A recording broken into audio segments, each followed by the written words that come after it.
안녕하세요. 저는 경기도에 살고 있는 30대 후반 여자입니다.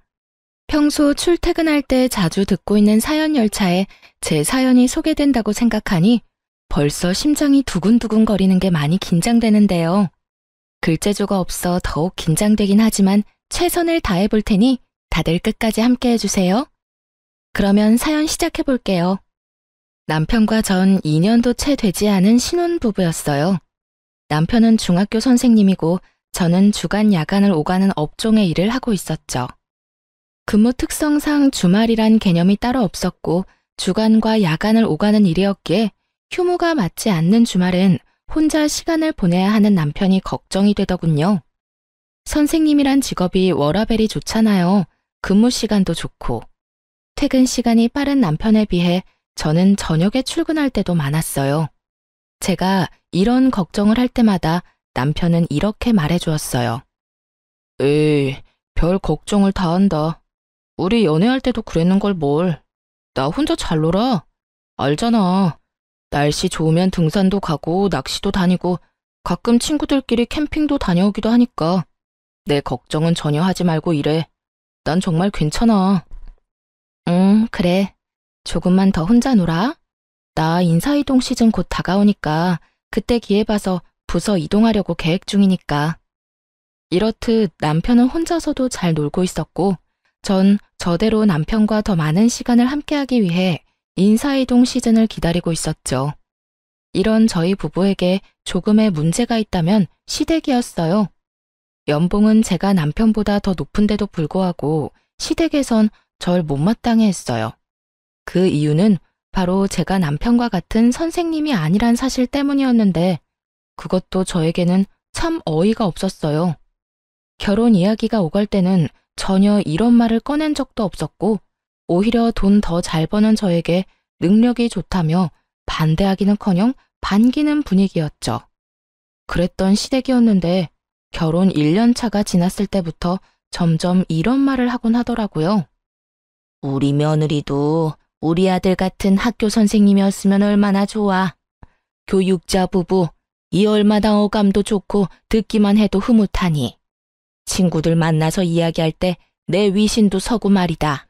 아무리 좋은 말도 계속 들으면 듣기 싫다는데 저딴 말을 계속 듣고 있자니 점점 짜증이 나더라고요.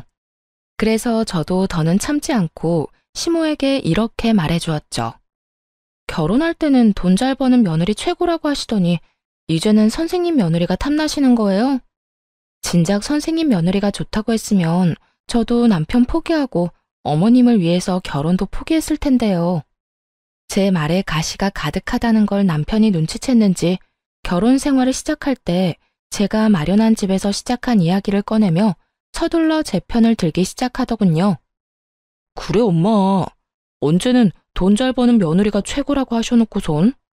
그리고 엄마 말대로 선생님하고 결혼했으면 내가 지금 대출금 걱정 없이 살 수나 있었겠어. 이 사람이 마련한 집 없었으면 난 지금도 집 대출금이나 갚느라고 월급 구경할 새가 없었을 거야.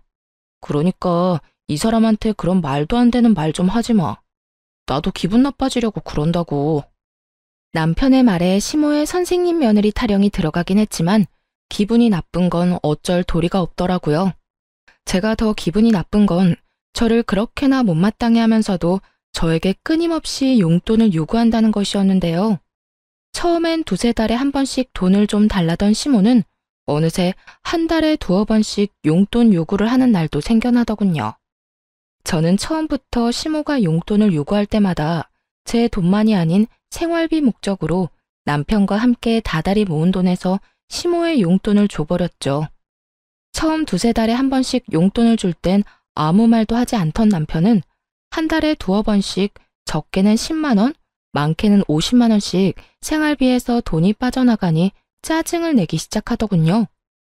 아니, 무슨 용돈을 그렇게 많이 자주 드리는 거야? 그렇게 주고 나면 우리 생활은 어떻게 해? 기가 막히더군요. 제가 친정에 흥청망청 돈을 쓰는 것도 아니고 다름 아닌 시댁에 주는 돈을 그것도 오롯이 남편 돈만이 아닌 제 돈도 포함된 생활비에서 주는데 저에게 짜증을 내니 기가 막히고도 남을 상황이었죠. 여보, 이 돈 내가 친정에 주는 돈이라고 착각이라도 하고 있는 거야? 그 돈 당신 집에 주는 거야. 그것도 내가 먼저 챙겨드린 것도 아니고 어머님이 이런저런 핑계 대면서 돈 달라고 하도 성화를 부리셔서 준 거라고. 지금 짜증낼 사람은 당신이 아니라 나인 거 몰라? 우리 생활비는 당신 돈 내 돈 합쳐서 쓰는 건데 그 돈에서 어머님 드리는 거라고. 그리고 지금 짜증을 낼 대상이 이상하다고 생각 안 해? 내가 아니라 어머님한테 짜증내든 화를 내든 하란 말이야. 어머님이 달라고 하는데 내가 어떻게 딱 잘라서 안 된다고 그러냐고. 아무리 그렇다고 해도 안 되는 건 안 된다고 해야지. 당신은 그런 말도 못해서 어쩌려고 그래? 어떤 날은 치과에 간다고 돈 달라 그러시고 어떤 날은 친구 만나러 가는데 돈이 없다고 돈 달라 그러시는데 어떻게 못 준다고 그래. 그렇게 말하는 당신이 못 준다고 그러면 되겠네. 남들이 들으면 내가 친정부모님께 용돈 퍼다 주고 있는 줄 알 거다. 지금 이 상황에선 당신이 나한테 짜증을 낼 게 아니라 나한테 미안해해야 하는 상황이라고. 생활비에 내 돈도 들어간 거 잊었어? 왜 나한테 짜증을 내? 내가 언제 짜증을 냈다고 그래. 아유, 됐어. 내가 알아서 할 테니까 당신은 아무 말도 하지 말고 있어. 남편은 제 말에 기분이 상해버렸는지 사과 한마디 없이 본인이 알아서 하겠다곤 해버리곤 대화를 끝내버리더군요. 그 후 시모의 용돈 요구는 없어졌지만 다른 식으로 저를 괴롭히기 시작했어요. 당시 시댁에선 아침부터 적어도 5첩밥상 이상을 차려 먹는 집안이었는데 제가 야간을 하고 퇴근하는 아침이라든지 피곤함이 절여있는 휴일날엔 어김없이 연락이 와 아침을 차리라는 말도 안 되는 요구를 하기 시작하더라고요. 처음 한두 번이야 시모가 많이 아프다고 하니 가서 차려드렸지만 막상 시댁에 가보면 시모의 상태는 저보다 더 팔팔해 보였고 이런 말도 안 되는 요구를 따라주면 안 되겠다 싶었어요. 그날도 전 야간을 하고 퇴근하고 있었고 시모에게선 또 연락이 와 시댁으로 오라고 하더군요. 일 끝났지? 오늘도 우리 집에 좀 들렀다 가려무나. 왜요? 또 손가락 하나 까딱할 힘도 없이 편찮으세요? 그래. 나이가 들어서 그러는가 요즘엔 아침만 되면 힘도 없고 몸도 안 쑤시는 데가 없는 게 컨디션이 영 말이 아니야. 그러니까 얼른 와서 아침 좀 차리려무나. 어머님, 매번 편찮으시다고 해서 가보면 저보다 혈색이 더 좋으세요. 아프고 피곤한 걸로 치면 제가 어머님보단 한 수 위인 것 같은데 그러지 말고 어머님이 저희 집에 좀 와서 아침밥 좀 차려주시면 안 될까요? 저는 5첩 밥상까지는 바라지도 않고 그저 죽 정도면 되는데요. 소화도 잘 되고 먹고 빨리 잘 수도 있고 말이에요. 저는 작정을 하고 시모의 요구에 답을 하고 있었고 시모는 이런 저의 말에 화가 났는지 언성을 높이기 시작하더라고요. 뭐야? 너 지금 이 시어머니한테 네 아침 밥상이나 차리라 이거니? 나 컨디션 안 좋다는 말은 어느 귓구멍으로 들은 게야? 어머님도 아시다시피 저는 방금 전까지 밤새도록 일하다 왔는데 그 컨디션은 제가 더 안 좋지 않을까요? 그러니까 제 밥상 차려주실 거 아니면 앞으로 이런 전화 하지 마세요. 저도 며느리이기 전에 사람이고 저도 힘들고 피곤한 거 알아요. 그러면 저 진짜 너무 많이 피곤해서 전화 끊을 테니 정 몸이 힘드시면 시켜 드세요. 들어가세요. 집에서 가까운 거리도 아니었고 적어도 1시간은 걸리는 거리인데 그저 저를 부려먹기 위해 저러는 것에 더는 노란하고 싶지 않았기에 저는 더욱 단호하게 말하곤 전화를 끊어버렸습니다. 그 뒤로도 시모는 연락이 와 아침밥을 요구했지만 그때마다 전 못 간다는 말과 함께 전화를 끊어버렸어요. 그렇게 시모에 대한 스트레스도 쌓이는데 남편 역시 의심스러운 행동을 하기 시작하더군요. 남편은 여전히 제가 일하는 주말엔 낚시하러 다닌다거나 여러 취미 생활을 했는데 다른 때와 마찬가지로 낚시를 하러 갔다며 물고기를 낚은 사진이 왔더라고요. 대어를 낚은 사진이었는데 밝게 웃고 있는 남편의 뒤로 거울에 남편의 사진을 찍어주고 있는 여자의 모습이 보이는 것이 아니겠어요? 흐릿하고 작은 여자의 실루엣이었지만 저는 한눈에 그 여자가 남편의 학교에서 함께 일하는 처녀 선생님이라는 걸 단박에 알 수 있었어요. 그 여자는 저희 결혼식에 참석했을 뿐 아니라 소풍을 다녀온 사진이라든가 학교에서 하는 각종 행사 사진을 보다가 워낙 예쁘게 생겨 저도 모르게 눈길이 가던 여자였어요. 전 바로 남편에게 답장을 해 누구와 갔냐고 물어보았어요. 여보, 또 혼자 갔어? 아니면 이번엔 같이 간 사람이 있는 거야? 학교 선생님들이랑 왔어. 매번 내가 낚시터에 다닌다고 하니까 다들 궁금해하길래 시간 맞는 사람들 맞춰서 같이 왔지. 그래? 심심하진 않겠네. 좋은 시간 보내. 저는 이렇게 마지막 문자를 보냈고 제 문자에 남편은 단체 사진을 찍어 보내주더군요. 남자 셋, 여자 셋. 짝을 맞춰 놀러 간 것이 걸리긴 했지만 더는 이런 식으로 의심을 했다간 정말 끝도 없을 거란 생각에 나쁜 쪽으로 생각하지 않으려고 무던히 애를 썼습니다. 거기에다 돌아온 남편의 휴대전화를 살펴봤을 때도 수상한 내용도 없었기에 괜한 오해로 사람을 의심하지 말자고 생각했던 것이었죠. 그러던 어느 주말, 저도 쉬는 주말이었는데 원래 이런 주말엔 오롯이 저와 시간을 보내던 남편은 그날따라 무슨 일인지 아주 중요한 약속이 있다며 나갈 채비를 하더라고요. 주말에 무슨 일이길래? 원래 이런 날엔 나랑 시간 보내줬었잖아. 그게 선생님들이랑 애들 이야기도 좀 할 겸 해서 다 함께 모이기로 했어. 그때 사진 보내줬던 선생님들 있지? 다 모인다는데 나만 빠질 수도 없는 노릇이잖아. 다른 것도 아닌 애들 때문에 이야기 나누는 자리기도 하고 말이야. 일찍 들어올 테니까 혼자 조금만 있어. 처음엔 그럴 수도 있다고 생각했어요. 요즘 애들 교육하기 참 힘들다는 말을 달고 살기도 했고 가끔 이런 날도 있겠지 하는 마음에서 선뜻 보내줬던 것이었죠. 하지만 그런 날들이 많아지는 것도 모자라 평일조차 남편의 귀가 시간이 늦어지며 술에 취해 들어오는 날이 잦아져 결국 전 남편에게 한 소리 하게 되었어요. 여보, 정말 해도 해도 너무한 거 아니야? 요즘 왜 이렇게 늦어? 주말이고 평일이고 할 것 없이 너무 늦잖아. 당신이야말로 너무한 거 아니야? 난 당신 일 때문에 나랑 시간 못 보내는 것도 당신 편의대로 다 맞춰서 다 이해하고 혼자만의 시간도 척척 잘 보내는데 당신은 이런 것도 이해 못 해줘? 내가 선생님들 만나서 노는 것도 아니고 다 일의 연장 아니야. 나라고 뭐 좋아서 이러는 줄 알아? 당당히도 저딴 말을 하는 남편을 보는데 절로 콧방귀가 다 나오더라고요. 일의 연장이라는 사람이 짝 맞춰서 낚시 다니고 캠핑 다니고 허구한 날 술 마시러 다니는 게 말이나 된다고 생각하세요? 제가 본 남편은 그저 늦바람이 난 사람처럼 노는 것에 환장한 사람처럼 보였고 전 제가 느끼는 그대로 남편에게 말해주었어요. 일의 연장? 일한다는 사람이 낚시 다니고 캠핑 다니고 하루가 멀다고 술 마시고 다니는가 봐. 그걸 누가 믿어? 지나가는 사람 아무나 붙잡고 물어봐. 누가 그렇게 생각이나 해주는가? 열이면 열, 백이면 백. 젊은 사람들끼리 모여서 놀러 다니는 거라고 할 거라고.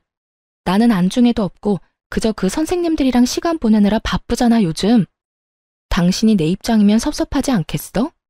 난 어찌되었든 이렇게까지 자주 모여 놀러 다니는 것도 싫고 하루가 멀다고 술 마시고 늦는 것도 싫어. 당신이 싫다고 하면 내가 안 해야 해? 그리고 섭섭? 당신 말 한 번 잘했다. 나도 섭섭했어. 당신이 일한다고 나 혼자 집에 있을 때 나도 섭섭했다고. 이거 왜 이래? 그리고 내 일은 내가 알아서 할 테니까 나한테 잔소리하지 마. 당신 눈엔 내가 놀러 다니는 걸로 보일지 몰라도 난 낚시 다니고 캠핑 다니면서 선생님들이랑 깊은 대화도 많이 하고 애들 이야기도 많이 해서 도움이 많이 된다고. 그러니까 더는 이런 걸로 실랑이하지 말자. 당신 아니라도 나 요즘 피곤해. 남편은 더는 저와 대화도 하기 싫다는 듯 고개를 좌우로 내저으며 자리를 피해버렸고 그 뒤로 늦는 일이 줄어들지 않더군요. 그때까지만 해도 남편의 외도 사실은 전혀 상상치도 못했던 일이었기에 더는 우리 사이가 멀어지는 것이 너무나도 싫었던 저는 어떻게 해서든 잘 살아보려고 애썼어요. 한마디를 해도 더 다정하게 하려고 했고 남편이 늦더라도 될 수 있으면 이해해 보려고 했죠. 그럼에도 남편은 점점 더 멀어지는 느낌이 들었고 전 남편과의 관계 개선을 위해 남편이 운동을 간 헬스장으로 간식을 싸들고 찾아가게 되었죠. 오랜만에 함께 데이트도 할 겸 해서 헬스장 1층에 있는 커피집에서 운동을 끝낸 남편이 나오길 기다리고 있는데 그 예쁜 동료 여선생이 가게로 들어오더군요. 우연이라고 하기엔 그 모든 상황이 의심스러웠던 저는 황급히 여선생의 눈을 피해 구석진 자리로 피했고, 얼마 지나지 않자 남편이 카페로 들어와 여선생의 맞은편에 앉았어요. 그 후 100% 정확하게는 듣지 못했지만 웃으며 나누는 대화와 서로의 머리카락을 만져주는 모습 등 다정한 연인의 모습과 다름이 없는 두 사람의 행동에 남편의 외도를 확신하게 되었습니다. 자기야, 여기. 왜 이렇게 빨리 왔어? 오늘 운동 길게 한다더니. 자기가 여기까지 왔다는데 내가 운동이 되겠어? 자기 밑에서 기다린다는 연락 받자마자 씻고 내려왔지. 으이그, 난 괜찮은데. 머리카락에 물기 있는 것 좀 봐. 머리라도 다 말리고 오지. 그나저나 그 여자는 어때? 이혼 이야기 나올 것 같아? 우리 집에서 요즘 난리야. 만나는 사람 있으면 빨리 데리고 오라고. 곧 이혼 이야기 나올 것 같아. 나도 집에서 말 한마디 걸지도 않고 묻는 말에 대답만 하고 있거든. 집사람은 어떻게 해서든 풀어보려고 했는데 내가 반응이 없으니까 점점 지치는 눈치더라고. 정말? 다행이다. 그러면 우리 집에는 조만간 인사 온다고 할게. 그런 줄 알고 자기도 옷도 새로 좀 사고 미용도 좀 하고 해. 우리 아빠 깔끔한 거 좋아하셔. 양복도 싸구려 말고 가격대 좀 있는 거 사 입고. 걱정하지 말고 날짜 정해지면 이야기나 해줘. 정신이 멍해지더라고요. 아무리 우리 사이가 멀어졌다고 한들 결혼한 지 얼마나 됐다고 벌써부터 다른 여자들 만나나 싶기도 했고, 내 눈앞에 펼쳐진 현실이 꿈이길 바라고 또 바라기도 했고요. 거기에다 단순한 외도라고 해도 정신이 나갈 지경인데 아예 저와 이혼을 하자마자 재혼까지 할 생각을 하고 있다니 정말 하늘이 노랗더라고요. 하지만 가혹한 현실은 모든 제가 처한 사실이었고, 그 자리에서 두 사람에게로 다 뒤집어 엎어버리고 싶은 걸 겨우 참고 집으로 돌아왔어요. 그날 밤 몰래 남편의 휴대전화를 살펴본 결과 여전히 남편의 휴대전화는 깨끗했고, 전 잠든 남편의 차 열쇠를 찾아 블랙박스를 살펴보았어요. 휴대전화는 다 지웠더라도 블랙박스는 어찌하지 않았겠지 싶었거든요. 아니나 다를까 남편의 블랙박스는 모두 외도 증거를 담고 있었고, 온갖 충격적인 대화가 다 녹화되어 있더라고요. 자기야, 다음 주에는 선생님들한테 캠핑 가자고 하자. 어차피 다들 1박 안 한다고 하니까 나도 같이 집으로 가는 척하고 돌아오면 돼. 그래, 자기가 캠핑이 좋다고 하면 캠핑하러 가면 되지. 그나저나 나 이혼하면 자기랑 재혼쯤은 언제쯤 하는 게 좋을까? 너무 빨리 하면 다들 보는 눈이 곱지 않을 것 같은데. 타이밍 보고 될 수 있으면 빨리 하면 되지. 남일 3일이면 다 잊는다고? 자기 이혼한 것도 우리 재혼하는 것도 며칠 못 가 다 잊힐걸? 일단 이혼이나 해. 이혼만 하면 자기는 탄탄대로야. 우리 아빠 땡땡학교 교장 선생님인 거 알지? 인맥도 장난 아니고 그만큼 파워도 장난 아니야. 일단 이혼하고 우리 집에는 자기 초혼이라고 속이고 재혼부터 빨리 하면 돼. 그리고 아기도 빨리 가지고 말이야. 역시 우리 자기 똑똑하다니까. 그런데 재혼 사실 숨겨도 되겠어? 나중에 들키기라도 하면 큰일 날 텐데. 자기랑 나랑 조용하고 있으면 누가 알겠어. 그리고 나중에 혹시나 하는 상황 때문에 아기부터 빨리 낳자는 거야. 설마 애까지 낳았는데 우리 아빠가 이혼하라고 하시겠어? 속이는 게 마음에 걸리긴 하지만 자기 재혼이라는 사실 우리 아빠가 알기라도 하면 결혼 승낙은커녕 얼굴도 안 본다고 하실걸? 하긴 자기가 나 때문에 고생이 많네. 어찌되었든 고마워. 난 이제 자기 덕분에 탄탄대로 꽃길만 걷겠네. 당연하지. 나한테 잘해? 들어보니 두 사람은 무리지어 다니며 다 같이 1박까지 한 것이 아니라 남편은 낚시터나 캠핑장에 계속 있고 상간녀는 무리와 함께 집으로 돌아가는 척을 하다가 다시 돌아와 남편과 시간을 보내는 방법으로 둘만의 시간을 보냈던 것이더라고요. 이로써 이혼에 필요한 증거들은 모아졌고 전 복수를 계획하게 되었습니다. 두 사람의 대화를 들어봤을 때 상간녀의 아빠는 옆 동네 사립고등학교 교장 선생님으로 교육자 집안에 꽤 집착하는 걸로 보이더군요. 남편 역시 상간녀가 젊고 어린 것도 있지만 이런 상간녀의 조건 때문에 더욱 상간녀에게 잘 보이려 애를 쓰고 있더라고요. 두 사람은 저와 이혼을 될 수 있으면 빨리 한 후 재혼 역시 서두를 생각을 하고 있었고 그렇게 자신들의 앞날은 꽃길일 거라 확신하고 있었죠. 전 이 모든 걸 산산조각 내주어야겠다고 생각했고 저의 계획은 바로 다음 날부터 시작되었어요. 전 우선 블랙박스 복사본을 상간녀의 아빠 학교로 보내버렸어요. 상간녀가 워낙 자랑스럽다는 듯 학교 이름을 언급해주는 바람에 쉽게 복사본을 보낼 수 있었죠. 그 다음 복사본은 남편과 상간녀가 일하는 학교 교장실로 보내버렸어요. 퀵 배달 기사분이 친절하게도 직접 교장 선생님께 전달을 해주었다는 연락까지 주셨고 전 별다른 걱정 없이 집에서 두 사람을 기다리고 있었죠. 학교 점심시간이 되자 두 사람은 득달같이 집으로 왔고 저를 향해 온갖 비난의 말을 쏟아내기 시작하더군요. 여보세요? 당신 남편 바람 피우고 있는 걸 알았으면 조용히 이혼이나 할 것이지. 학교 교장실로 그런 걸 보내면 어쩌자는 거예요. 다 같이 망하자는 거야 뭐야? 일에서 못 배운 것들은 상종하면 안 되는 건데 굳이 이렇게까지 해서 내 앞길을 막았어야 했어요? 나도 배울 만큼 배웠고 나도 좋은 대학, 좋은 성적으로 졸업했어. 그리고 진짜 상종 못할 인간은 너 아니니? 남의 남편이랑 노란한 주제에 뭘 잘했다고 여기까지 찾아와서 큰 소리야? 불륜이나 저지른 주제에 앞날이 창창할 줄 알았니? 남편 간수 똑바로 안 한 사람이 잘못이지 내가 잘못인가요? 그리고 내 앞날은 이까진 일로 안 무너져요. 우리 집이 어떤 집인데. 이까짓 학교 그만두고 다른 학교 다시 다니면 되거든요? 어디 비빌 언덕 없는 자기랑 같은 줄 아나. 상간녀는 시골에 계시는 저희 부모님과 자신의 부모를 비교하며 비아냥거리기 시작했고 남편 역시 그런 상간녀의 편을 들며 저를 나무라기 시작하더군요. 그러니까 당신이 그런 짓 한다고 해서 복수가 될 것 같아? 우리가 당신 뜻대로 무너질 것 같아? 얼마나 보고 배운 게 없으면 그딴 교양 없는 짓거리를 해. 오늘 우리가 얼마나 개망신당한 줄이나 알아? 정말 누가 할 말을 누가 하는 것인지 알 수가 없는 상황이더군요. 거기에다 아직 앞날이 꽃밭일 거라 확신하는 걸 보니 아직 상간녀의 본가에선 아무런 연락을 받지 못한 것 같기도 했고요. 그 잘난 교장 아빠가 상간녀에게 연락을 하길 기다리려고 했지만 저딴 식으로 기고만장한 꼴을 더는 볼 수 없어 모든 사실을 알려주기로 했죠. 당신은 정신이나 좀 차려. 누가 할 말을 누가 하고 있는 거야? 교양? 보고 배운 게 없어? 그건 내가 할 말이라고 생각 안 하니?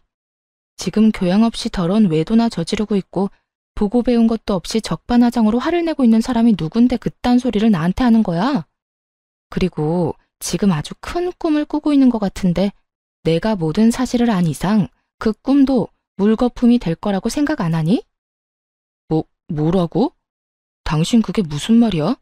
또 무슨 짓을 한 거야? 그러게, 이 여자가 지금 뭐라고 하는 거야?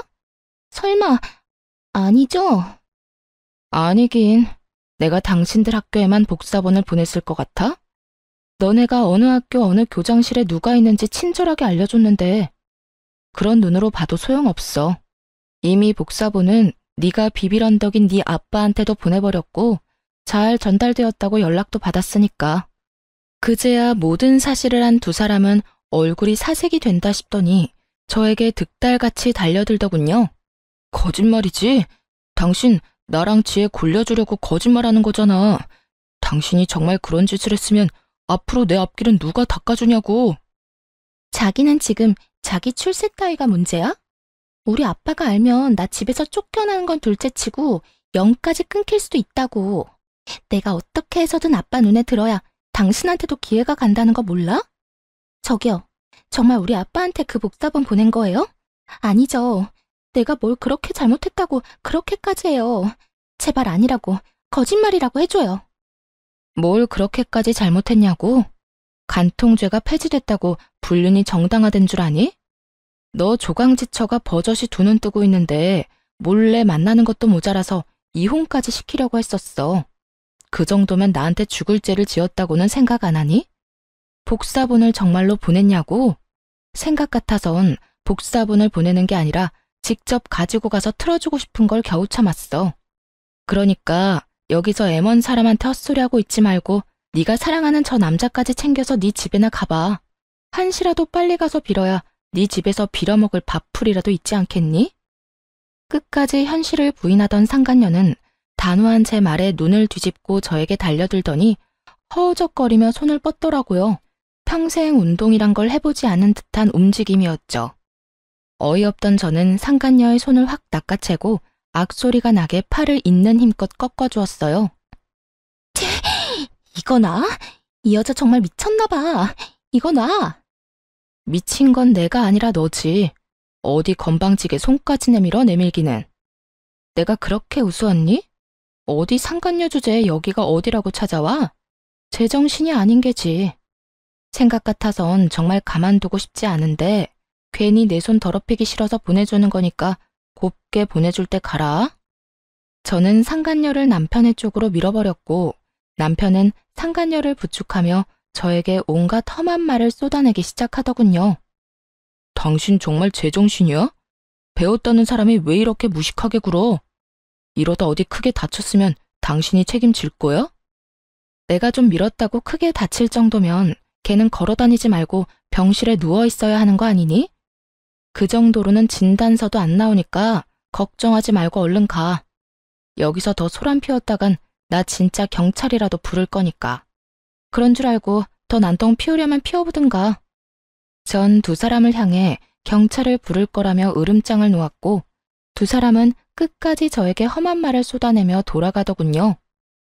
전 두 사람이 가자마자 비밀번호도 바꿔버렸고 이 모든 것을 예상해 몰래 모든 상황을 녹화 중이던 휴대전화도 잘 챙겨두었어요. 이로써 더욱 확실하게 이혼 준비를 마친 저는 이혼 소송을 준비했습니다. 남편과 상간녀는 물론이었고 시모에게까지 위자료를 청구했어요. 시집살이 좀 시켰다고 시모에게까지 위자료 청구를 한 것이냐고요? 아니요.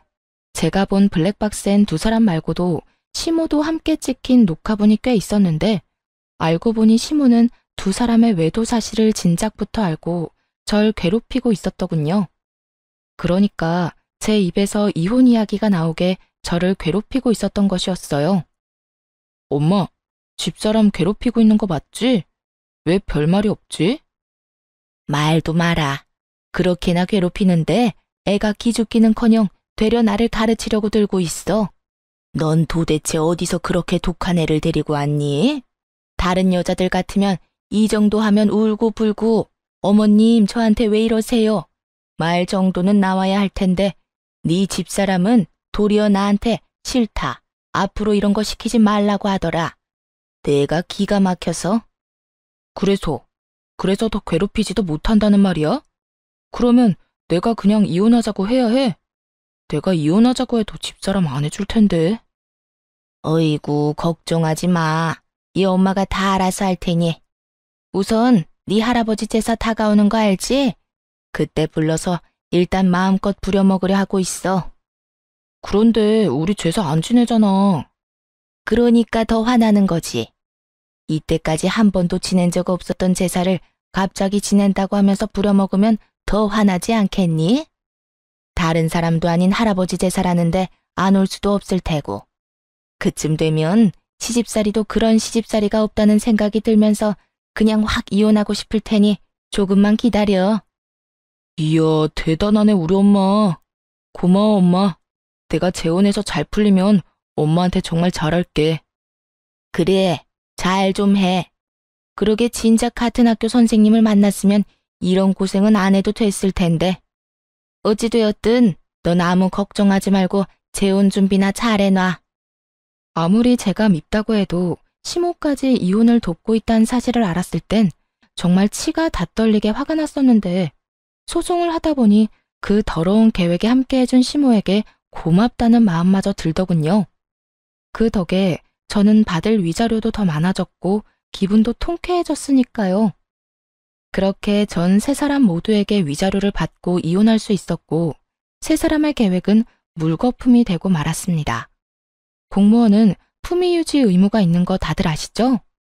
올바른 행실을 보여주고 교육자의 명예를 실추시키면 안 되는 두 선생님이 학생들 몰래 불륜을 저질렀다는 충격적인 소문은 굳이 제가 직접 퍼뜨리지 않아도 이미 입소문이 퍼져 있더군요. 남일은 3일이면 잊혀진다고 당당했지만 불륜, 그것도 선생님이란 직업을 가진 두 연놈들이 그런 짓을 했으니 동료 선생님들 사이에서 오고 가는 이야기를 귀가 밝은 학생들이 모를 리가 없잖아요. 알게 되는 건 시간 문제인 거죠. 3일이 아니라 한 달이 지나도 잠잠해지지 않고 오히려 학생들은 두 선생님을 대놓고 무시할 정도로 수업 태도가 좋지 않았대요. 그리고 교장 선생님은 이미 알고 계시니 징계도 당연 들어갔고요. 그렇게 전 남편과 상간녀는 학교에서 쫓겨난 것은 물론이었고 전 남편의 앞길에 꽃가루를 뿌려줘야 할 상간녀의 본가에서도 처참하게 쫓겨났다고 하더군요. 전 시모는 빚을 내서 저에게 위자료를 준 것도 모자라 선생님 아들과 선생님 며느리가 아닌 백수 아들과 백수 며느리를 꼼짝없이 데리고 살아야 하는 상황이라고 하더군요. 그렇게 자랑스럽게 여기던 아들이 순식간에 백수 이혼남이 되었으니 전 시모는 아주 억장이 무너졌는지 골골거리며 누워 지낸다더군요. 그 후 별다른 소식을 듣지 못하고 살았는데 1년 남짓 지났을 무렵 전 남편에게 울면서 연락이 왔더라고요. 여보, 나야. 잘 지내? 미쳤어? 여보라고? 혹시 너 치매 걸렸니? 우리 사이가 아직 혼인관계라고 착각하는 건 아니지? 갑자기 전화해서 왜 우는 소리야? 그게 그 여자 도망갔어. 바람도 병이라고 하더니 이번엔 학원 원장이랑 바람나서 도망갔다고. 심지어 그 남자도 유부남인데 말이야. 이게 말이나 돼? 어떻게 나한테 이럴 수가 있냐고. 전 남편은 생각이란 없는 사람처럼 울고불고하며 저에게 하소연을 쏟아내기 시작하더군요. 들어보니 학교에서 쫓겨난 두 사람은 학원가를 전전하며 취업 자리를 알아봤지만 불륜 딱지가 제대로 붙어버린 두 사람의 취업은 쉬운 일이 아니었죠. 그러는 와중 상간녀는 학원에 취업이 되었는데 그 원장과 바람이 났고 그 원장 역시 유부남인데 바람이 나서 도망을 갔다며 하소연하는 전 남편을 보니 참 한심하다는 생각이 들더군요. 너야말로 참 가지가지한다. 네 부인이 다른 유부남이랑 바람나서 도망간 이야기를 왜 나한테 하는 거야? 그렇게 친구가 없니? 내가 무슨 네 친구쯤으로 착각하는 것 같은데 나 네 친구 아니고 너 새끼랑 이혼한 전 부인이야. 그것도 네가 바람 피워서 헤어진 전 부인. 제가 호통을 쳐대자 전 남편은 그제야 정신이 조금 돌아왔는지 우는 소리를 멈추고 저에게 사과를 하기 시작하더군요. 이혼하는 그 순간까지 단 한 번도 한 적이 없던 사과를 말이죠. 미안해. 내가 정말 미쳤었나 봐. 당신도 알다시피 우리 집도 나한테 큰 도움이 되는 집도 아니었고 그렇다 보니 그 여자 배경에 혹해서 나도 모르게 그런 결정을 내렸었어. 지금 와서 생각해보니까 내가 당신한테 정말 하면 안 되는 짓을 했다 싶어. 당신 같은 여자가 또 없는데 말이야. 이제 와서 그딴 말 하면 뭐래? 우리 어제 이혼한 것도 아니고 1년 전에 이혼했어. 거기에다 지금 부인이 바람나서 도망간 이 타이밍에 나한테 사과를 한다고? 왜? 직접 당해보니 내 심정이 이해라도 됐나 봐? 내가 직접 당해보니까 정말 당신한테 못할 짓 했다 싶더라. 내가 정말 미안해.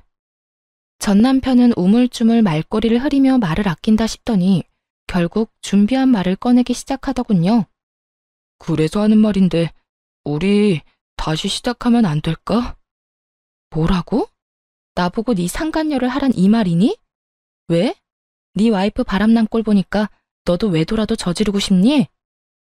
아니, 그런 게 아니라 내가 다 정리하고 당신한테 갈 테니까 새 출발하자는 말이야. 당신이 다 용서하고 나 받아주면 나 정말 잘하면서 살게. 최선을 다하고 당신만 바라보면서 살게. 정말 제가 얼마나 만만했으면 이제 와서 이딴 말을 할 수 있을까요? 그냥 용서만을 구하려고 연락을 했다고 해도 이가 갈릴 것 같은데 바람난 부인이랑 정리하고 올 테니 다시 저와 재결합을 하자니 정말 눈앞에 있다면 뒤통수를 올려붙이고 싶은 심정이었어요. 넌 정말 내가 호구로 보이니? 이제 와서 네가 울고불고 사연팔이나 하면서 다시 한번 잘해보자고 하면 아, 우리 전 남편이 이렇게나 불쌍하니 내가 다시 한번 잘 데리고 살아야겠네 라고 생각할 줄 알았니? 그때도 그랬지만 너 진짜 되지도 않는 아주 큰 꿈을 꾸는 재주가 있네. 당신을 호구로 본다니 내가 언제 당신을 호구로 봤다고 그래. 난 그저 이제 와서 생각하니 당신한테 너무 미안하기도 하고 이런 일을 겪어보니 아직까지 내 마음엔 당신밖에 없다는 생각이 들어서 그래. 정말이야, 믿어줘. 나 아직까지 당신 많이 사랑해. 사랑? 진짜 소름 끼친다.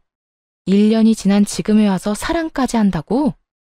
진짜 그 뻔뻔함에 웃음밖에 안 나온다. 야, 한 번만 말할 테니까 잘 들어. 난 너랑 다시 살 생각도 없고 너 같은 인간 사랑하기는커녕 혐오스러워.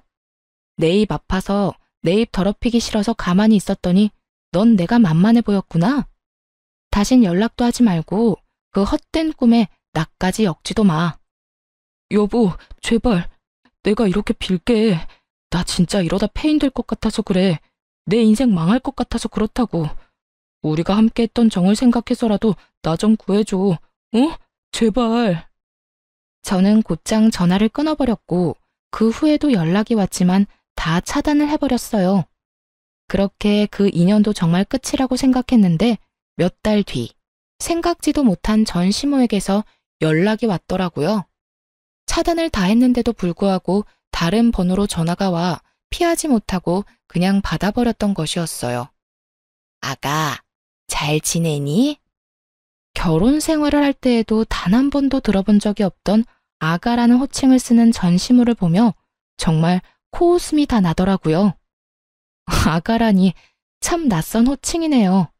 그나저나 무슨 일이세요? 그래, 이야기 들었는지 모르겠는데 우리 아들 그 빌어먹을 물건이랑 이혼했어. 이제 호적도 깨끗해졌단다. 그거 참 잘 됐네요. 내가 경험해봐서 아는데 배우자가 바람나서 정신이 나가버리면 그거만큼 답 없는 상황이 또 없더라고요. 그냥 이혼하는 게 서로 편하죠. 그런데 그 소식 알려주려고 전화한 거예요? 전 그런 소식 궁금하지도 않고 듣고 싶지도 않은데요. 냉정하고도 단호한 저의 말에 전 시모는 잠시 한숨을 크게 내쉬더라고요. 그렇게 잠깐의 정적이 흐르는가 싶더니 어렵게 말을 꺼내기 시작했어요. 그래, 내가 네 마음 다 이해한다. 얼마나 성훈이가 밉겠어. 그런데 잘 생각해보면 우리 성훈이가 잘못한 게 없기는 해. 그 젊고 예쁜 여자가 심지어 집안까지 교육자 집안인 여자애가 좋다고 그렇게 쫓아다니는데 남자라면 눈길이 가지 않겠니? 그 한 번 실수에 대한 벌은 충분히 지금 받고 있으니까 아가, 네가 우리 성훈이랑 다시 한번 잘해보면 안 되겠니?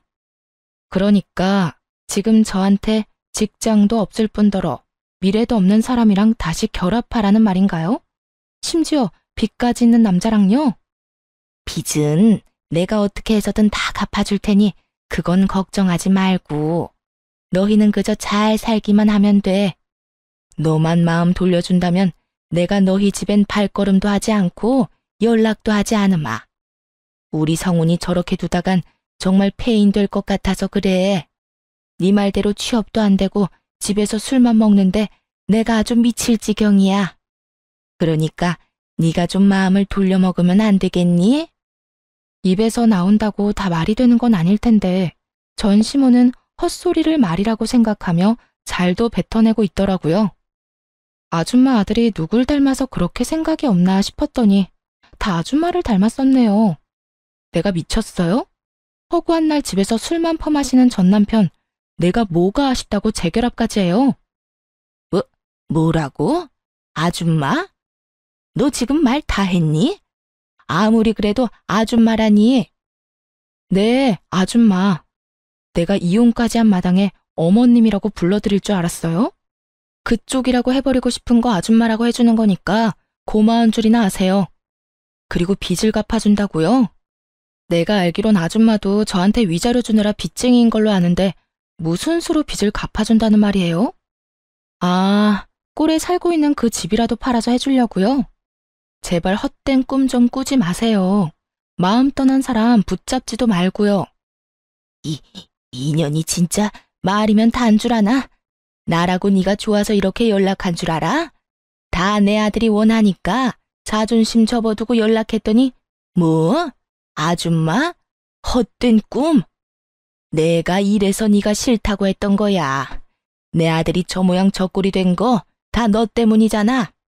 네가 그때 조용히 이혼만 해줬어도 내 아들이 저런 꼴이 될 일도 내 며느리가 바람이 나서 도망갈 일도 없었다고.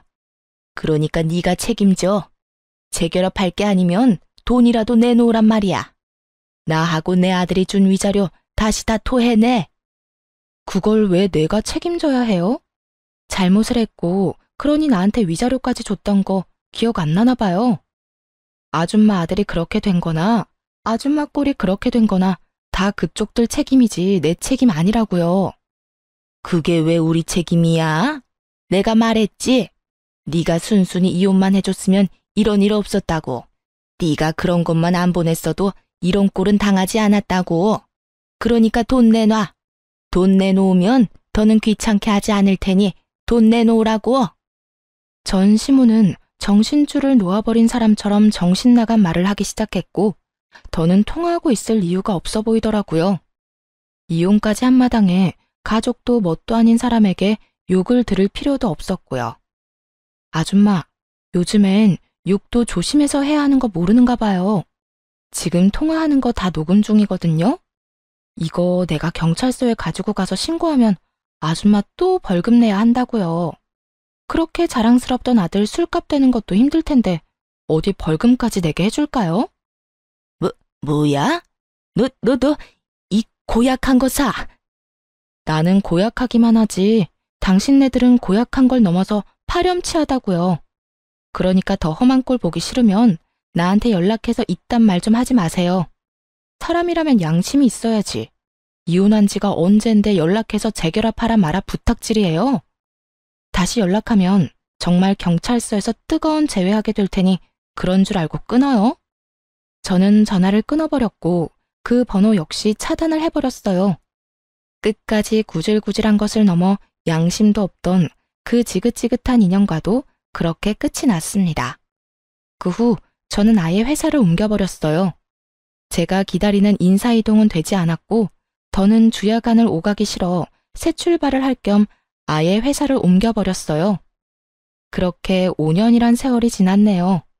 저는 어느새 30대 중반을 넘어 40에 가까워지는 나이가 되었고 이직한 회사에 잘 적응하며 진급을 앞두고 있어요. 그리고 또 좋은 소식이 있는데요. 아마도 제가 결혼을 할 것 같네요. 지금 다니고 있는 회사에서 좋은 사람을 만나게 되었고 결혼을 전제로 한 만남을 2년째 이어나고 있어요. 아무래도 이혼이라는 경험이 있어 경계심이 심했던 저에게 끝없는 사랑과 마음을 보여준 멋진 남자예요. 이 남자가 제게 고백을 했는데 차마 제가 마음을 열지 못하고 있을 때 이런 말을 하더라고요. 어떤 일이 있었는지 자세히는 알지 못하지만 전 전에 만났던 그 못난 놈과는 다릅니다.